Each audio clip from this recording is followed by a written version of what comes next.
Hundreds of Israelis and Palestinians have been killed, and now there are fears for British nationals caught up in the violence too. Alex Iszatt has the latest. Israeli Prime Minister Benjamin Netanyahu advised residents in Gaza to get out as the country heads into a long and difficult war. Alex Iszatt is on the beach at Bournemouth for us. Alex, a popular destination, I'm going to guess.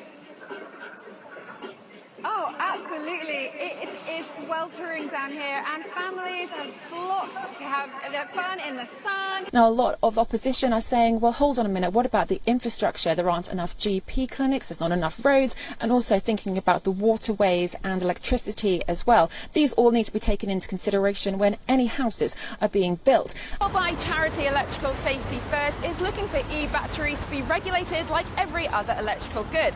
But services like London Fire Brigade are working with e-sellers to ensure that people understand what they must do if they have an e-battery at home. In the UK themselves, who are on many of the council housing waiting lists, also are not getting their own housing. There just isn't enough to go around, and the government has said that they have put hundreds of millions of pounds into helping those that come to this country resettle, especially if they're coming from countries where they are under threat. But there is only so much that they're claiming that can be done. And as Alex Iszatt reports, the Scottish Borders was right at the heart of this grim historical chapter. This beauty spot in a quiet village in the south of Scotland holds a dark secret. It was near this bridge in Stow, across the Gala water, where 6 villagers were strangled and then burnt, accused of witchcraft. Is this coming as a surprise? It has come in as a surprise at how quickly this has turned around, and it seemed to all be pivotal on last night's chaos in the Commons, where supposedly people were forced to vote against their will and manhandled, and that was going to be an investigation. I've heard from a lot of MPs who say that that was a turning point for them. The large-handled kitchen knife was left in this stump. It was put in with such force that it took Gemma 2 hands to try and remove it.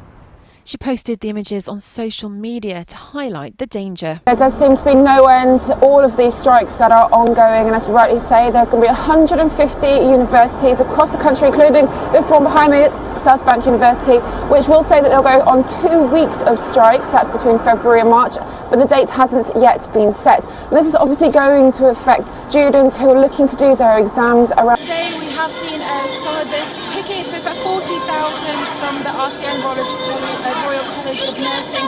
Union nurses are on strike, and we're at a small picket line here, but there are picket lines throughout England and ambulance workers as well. So that will be the 3 unions, which are GMB, Unite and RCN.